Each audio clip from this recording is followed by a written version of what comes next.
Hi everyone, today we'll be talking about DMC Devil May Cry, which is Capcom's 2013 reboot of the enormously popular Devil May Cry series. This installment serves as the origin story for Dante, our anti-hero protagonist who, despite all appearances, is not human but Nephilim. For the purposes of this game, a Nephilim is the offspring of angel and demon, and the game's main antagonist is Mundus, the king of the demons.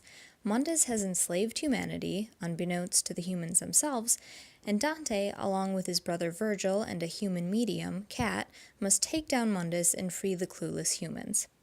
Now that we've established a basic understanding of the game's plot, we'll start out by discussing the ways in which the game itself critiques society, and then move on to the latent themes present in the story and characterization.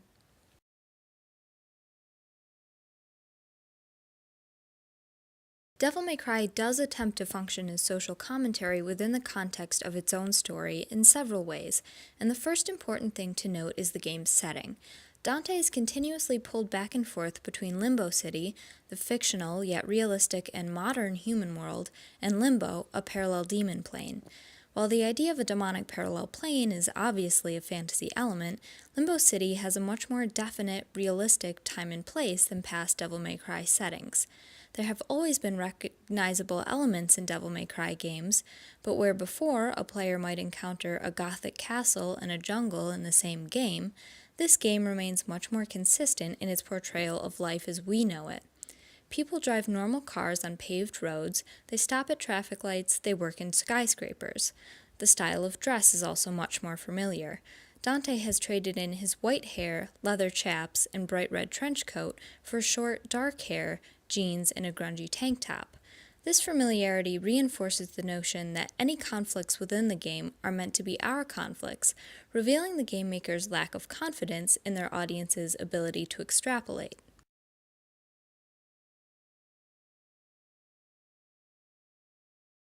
Just in case players miss the significance of the game's setting, the game makers ripped their two main subjects of critique straight out of social media. In the game, the two main ways demons control humans is through an energy drink called Virility and a news corporation called the Raptor News Network. The Virility advertising is all very typical of advertising we see in real life. Handsome, fit models alongside the tagline, "Drink Virility, fitter, smarter, sexier." However, when Dante is in limbo, he discovers the truth about the drink. The same fit models become obese and the tagline becomes obesity, stupidity, drink virility, alluding to the fact that the demons have spiked virility with a psychotropic agent to keep the humans addicted and passive. In regards to the media, the Raptor News Network spins, twists, and filters information in order to keep the truth hidden, and the network's sole host is a demon with a point of view Dante describes as backwards, and the catchphrase, "just doing God's work." These parodies of real-life products and corporations are kind of funny, but it all seems like the writers got so carried away poking fun that they forgot to have a cohesive message. What should we take away from these parodies? Someone's out to get us. But is it the government? Is it big business? Is it religion?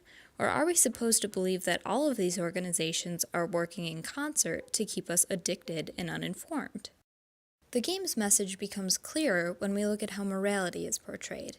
Dante is not a moral person according to the traditional definition. He's immature, selfish, crude, lewd, and promiscuous, but he's our hero because he can see the world for what it is. Counter to our expectations for not only our hero, but demonic forces, the demons criticize Dante for his lack of morality, particularly his sexual activity. This is by far the most complex and interesting theme in the game. Morality is presented as the antithesis of awareness and a critical outlook. Compliance with socially constructed values is seen as another form of slavery. In light of this, the game's haphazard criticism of societal structures makes more sense. It doesn't matter whether government, big business, or religion is to blame, because people should be critical, if not downright suspicious, of all of these organizations.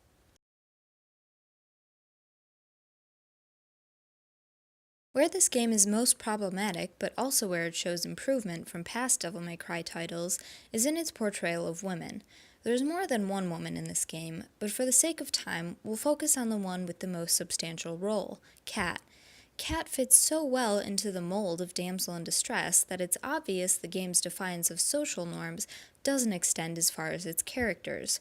She's the only main character who's human, and her entire purpose is to give Dante the chance to prove he's really a nice guy under that foul-mouthed, binge-drinking exterior. Her role as a guide is a thin veil for her professional helplessness. Dante protects her physically and speaks up on her behalf, while she paints occult symbols on walls and makes cryptic comments about having nightmares. When she finally opens up to Dante and reveals the nightmares are due to the childhood abuse she suffered at the hands of her demonic foster father, it's done for the purpose of eliciting a reaction from him rather than providing depth or growth for her. As a child, Dante witnessed his mother's violent death at the hands of Mundus, and Kat's trauma echoes that violence. This increases Dante's motivation to defeat Mundus and free humanity, and Kat is merely the vehicle of that motivation. That being said, Kat is not overtly sexualized, at least not in comparison to characters like Gloria from Devil May Cry 4. However, just because her objectification isn't so hyperbolic that it borders on comical doesn't mean it isn't happening. Her body is presented in a voyeuristic fashion, so rather than having any sexual agency, she's just a low-cut top and a pair of tiny shorts for us to look at. In some ways, she's the traditional feminine ideal. Sexy, but completely unaware of her own sex appeal.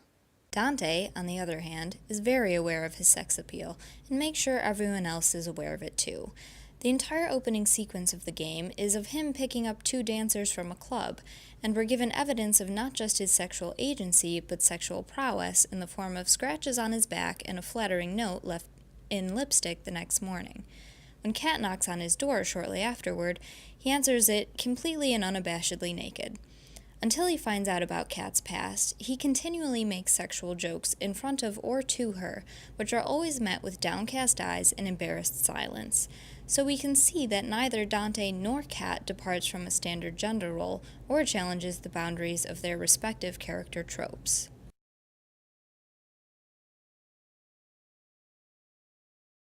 To conclude, I should say that none of this critique should be interpreted as dislike of the game. DMC Devil May Cry is a fun hack and slash with beautiful art and fantastic action. However, as a game that bombards its audience with the notion of disregarding societal boundaries, it doesn't manage to practice what it preaches. It fails to deviate from a typical trajectory and falls short of challenging the society it's intending to critique.